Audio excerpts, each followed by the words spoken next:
আম্মু ওই যে আব্বু আইছে। আব্বু তোমার হাত খালি কেন? তোমার যে চিকেন আনতে বললাম। আব্বা আজকে আমার কাছে টাকা নাই, কালকে না দেবো নে। আচ্ছা। কি গো, তুমি এই সন্ধ্যার সময় হোটেল থেকে বাসায় আসলা? দেখো বউ, তুমি তো জানো আমি 2 বেলা না খাইয়া থাকতে রাজি আছি, কিন্তু কারোর সাথে কোনো ঝামেলা আমার পছন্দ না। আরে কি হইছে তা তো কইবা। আমি আমার হোটেলটা সাইরা দিয়া চলে আইছি। সাইরা দিয়েছো মানে? ওইটা না তোমার পার্টনারশিপের হোটেল? বন্ধু কইলো হোটেলে নাকি লস আর লস। বন্ধু আমার হোটেল থেকে চলে আসতে বললো, তাই আমি ওরা সবকিছু দিয়ে আয়া পড়লাম। বন্ধু, এই হোটেল আর কত লস দেওয়া যায়? লস দিতে দিতে আমি একদম শেষ হয়ে গেছি। আর তোর হাতের রান্নাও কাস্টমার আগের মতো খায় না। আমি সিদ্ধান্ত নিছি আমার এই হোটেলের রান্নার দায়িত্বটা আমি আমার এই স্বাস্থ্য বাইরেই দিই। তাহলে তুই বন্ধু আপাতত কয়েকদিন বাসায় থাক, তোর আর এই হোটেলে আসার দরকার নাই। ব্যবসা বাণিজ্য ভালো হইলে তোরে আবার আমি ডাক দিব মনে। কিরে বন্ধু, এটা তুই কোনো কথা কইলি? 2টা বছর আগের কথা মনে কর। বন্ধু, আমি আমার চাকরিটা ছাইরে দিছি। এখন চিন্তা করছি আমি একটা ব্যবসা বাণিজ্য করবো, একটা হোটেল দিব। এখন তুই যেহেতু এই হোটেলের বাবুর্চি, তুই এই চাকরিটা ছাইরে দে। এখন ছাইরে দিয়ে 2 বন্ধু মিলে নতুন হোটেলটা চালাই। তুই কি কোনো হোটেল দেখছ? হ দোস্ত, দেখছি। বন্ধু আচ্ছা, তুই কোনো চিন্তা করিস না, আমি যেহেতু বাবুর্চি তাইলে কয়েক মাসের মধ্যে আঙ্গ হোটেল উঠে যাইব। আর তুই কোনো চিন্তা করিস না, তুই আমার পার্টনার হিসেবেই থাকবি। তুই যা পারিস দিস, বাদ বাকি আমি দিয়া চালাই দিব। বন্ধু সবই মনে আছে, আবেগ দেখি জীবন চলে ক। আর তুই তো টাকা পয়সাও বেশি দাস নাই।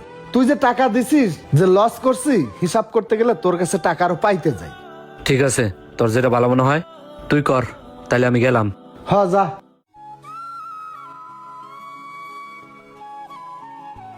আমির ভাই তুমি চলো, তোমার কিচেনটা একটু বোঝাই দিই।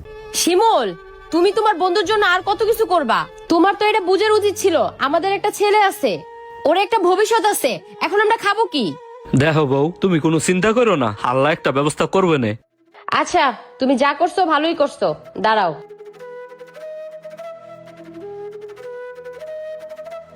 এই নাও ধরো, এখানে 1 লাখ টাকা আছে। আজকে গিয়ে ব্যাংকেতে টাকাটা উঠে আনলাম, ভাবছিলাম এটা দিয়ে গয়না বানাবো। তুমি তো হোটেলের বাবুসের কাজ জানো, তোমার আমি আগেই বলছিলাম যে এইসব পার্টনারশিপের ব্যবসার দরকার নাই। এখন এই টাকা দিয়ে নিজে একটা ছোট মোটো হোটেল দাও। সবই ঠিক আছে বউ, কিন্তু এই টাকাগুলো তুই পাইছত কই একটু কনা। তুমি না মাঝে মাঝে বলতা যে মানি ব্যাগের থেকে টাকাগুলো কই যায়? এই টাকাগুলো সেই টাকা। যাও হাত মুখটা ধুয়ে আসো, আমি খাবার দেই। তুই এখন টাকাগুলো রাখ, সকালবেলা আমার কাছে দিস, ঠিক আছে? আচ্ছা ঠিক আছে, যাও। বাবা তুমি পড়াগুলো শেষ করো, পড়ো। আচ্ছা আম্মু। মুন্না ভাই আমার বুদ্ধিটা ভালোই দিছিল। কি আলমগীর ভাই, জি ভাই। কালকে দেখলাম প্রায় 2টা পর্যন্ত প্রায় হোটেলে। কি করলেন এত রাত পর্যন্ত? ভাই কালকে কাস্টমার একটু চাপ ছিল তো, এই জন্য দেরি হয়েছে। আচ্ছা, আপনি হোটেল মাসে কত কামান? 1 লাখ 1.5 লাখ? তা আপনি যে বন্ধু নাম্বার ওখানে একটা বাবুর্চি রাখছেন, ওই বাবুর্চির কাম কি? আরে এবার পার্টনার হিসেবে রাখছেন। আপনি যদি 1 লাখ কামান, তার মাসে 50,000 দেওয়া লাগে। কে ওই বাবুর্চির পর 50,000 দেওয়া লাগলে 20,000 30,000 একটা বাবুর্চি পাওয়া যায়। তাহলে ওই টাকাটা আপনার সেভ হইতো না? ওইসব বন্ধু বান্ধব বাদ দিয়া ওই পার্টনার বাদ দিয়ে দেন। যা কামাইবেন নিজের থাকুন মিয়া, নিজের একটা ভবিষ্যৎ আছে না? ওই টাইম আছে মিয়া। ঠিকই কইছেন ভাই, এই কথাটা আপনার ভাবিও আমারে কইছিল, এইটাই করতে হইব। হ্যাঁ, অত দরদ দেখাই লাভ নাই, ভাই করে দেন, আমি গেলাম। হ্যাঁ, তাইলে ফর্মুলা নাম্বার 420 এটাই কাজে লাগাইতে হবে। আজকে এই বাবুর্চি আমিরের খবর দেই। এই ওই টেবিলে পানি দে। এই আমির ভাই, এই কি তেহারে রান্না করছো? এত লবণ দিছো কেন? ভাই লবণটা একটু বেশি পড়ে গেছে তো, সমস্যা নাই, কালকে ঠিক করে দেবো নে। তুমি আমার কচু ঠিক করবা? কাস্টমার দুনিয়ার ক্লেম করতেছে আর তুমি কইতেছো কালকে ঠিক করে দিব না। হে আলমগীর, এই তুই কার উপরে গরম ধরতেছিস? কি রে আমির, তুই আমার উপর আঙুল তুলে কথা বলিস? তোর সাহস তো কম না? তোর আমার হোটেলে কাজ করা লাগবে না, বাইরে বাইরে এখান থেকে। আলমগীর, তুই আমার কি হোটেল থেকে বাইর করবি? তুই তো এই হোটেলে থাকবি না, কারণ এই হোটেলের বর্তমান মালিক আমি। তোর মনে নাই তুই আমার সাদা কাগজে সিগনেচার করে দিয়েছিলি? তোমার এনে আমি 5 দিন ধরে কাজ করতেছি, তুমি কোনো পদক্ষেপ নিতেছো না। আরে ভাই, কি পদক্ষেপ নিতে হইব? ভাই আমি ঢাকা বড় রেস্টুরেন্টে কাজ করছি, হ্যাঁ আমারে চুক্তিবদ্ধ করে রাখছে। এখন তুমি যদি আমারে রাখো, স্ট্যাম্প করে রাখতে হবো। যাও, তোমার আমি সাদা কাগজে সই করে দেবো, হইব? হবে, এই নেন এখানে সিগনেচার করেন। যাও এখন কাজ করো। ঠিক আছে ভাই। আর তুই এই হোটেলের পার্টনারশিপ কে আমায় খেদাইস তা আমি ভালো করেই জানি। শোন তাইলে, এই রুল ভাই, এই দাঁড়ান দাঁড়ান, কই যান? ভাই আমি তো আপনাদের হোটেলে খাইতে যাইতেছি। ভাই আমার হোটেলে খাইতে যায়েন না, আমার হোটেলের পরিবেশ খুব খারাপ হয়ে গেছে। সকালবেলা নাস্তা খাইতে গেছি, গিয়ে দেখি ভাজির মধ্যে তেলা পোকা পড়ে রয়েছে। আরে বাবুর্চি হয়েছে আমার বন্ধু, ওরা তো কিছু কইতেও পারি না। এখন ভাই আপনি ভাবতে পারেন আমি হোটেলের মালিক, আমি কেন এই কথা কইতেছি? ভাই যে ব্যবসা মানুষের ক্ষতি হয় ওই ব্যবসা আমার দরকার নাই, আমি ভাবতেছি হোটেলটাই ছেড়ে দিই। ভাই কথাটা কই ভালোই করছেন ভাই, আমি আর ওই হোটেলে খাইতে যাবো না ভাই। থাক ভাই, আমি অন্য হোটেলে যাই খাইয়েই। এইবার ঠিক আছে। তোর নিজের হোটেলের বদনাম তুই নিজেই করিস, তা আমি ভালো করেই জানি। আজকের থেকে এই হোটেলের মালিক আমি, তুই বাইরা জানতে বাইরা যা সর। কি রে, তুই এত বড় মির্জাফর, এই হোটেলটা তুই আমার কাছ থেকে এইভাবে লিখে নিলি? হ্যাঁ সারে এদিকে ওর হোটেল থেকে ঘাট ধাক্কাতে বাইর করে দিবি। যা তুই যা আমি? আগে বাইরে, তুই কাজটা যা ভালো বাইরে, করলি না। ওর বাইর করে দে যা।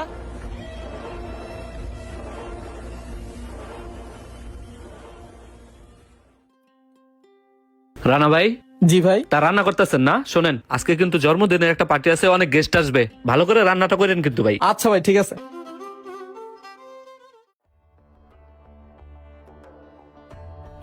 বন্ধু, আরে আলমগীর যে বন্ধু, তা 2 বছর পর আবার রেস্টুরেন্টে, কি মনে করিয়া? আচ্ছা বন্ধু, তোর রেস্টুরেন্টটা মনে হয় এখন 1 তলা থেকে 2 তলা হয়ে গেছে, তাই না? না রে বন্ধু, আমি নিঃস্ব হয়ে গেছি বন্ধু। আমার স্বাস্থ্য ভাই বাবুর্চি 2 নাম্বারি করে আমার থেকে হোটেলটা লিখে দিছে। আমি একদম পথে বসে গেছি রে বন্ধু। আমি কোনো উপায়ন্তর না দেখে তোর কাছে আইছি রে বন্ধু। বন্ধু তুই আমার ফিরাই দিস না বন্ধু, তোর এই রেস্টুরেন্টে আমার একটা চাকরি দিয়ে দে না রে বন্ধু, তুই আমার বাচ্চা। আলমগীর, তুই তো আসলে আমার বাল্যকালের বন্ধু, তুই আমার সাথে বেমানি করছিস দেখে আমি তোর লগে বেমানি করবো?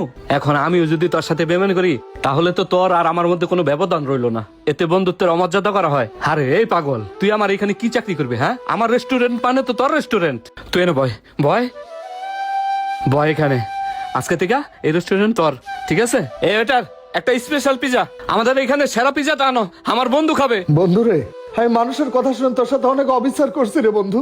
আসলে তোর মতো মানুষ হয় না। আমি তোর সাথে কত খারাপ ব্যবহার করছি, আর তুই আমাকে বন্ধুর মতো বুকে টেনে নিয়েছিস।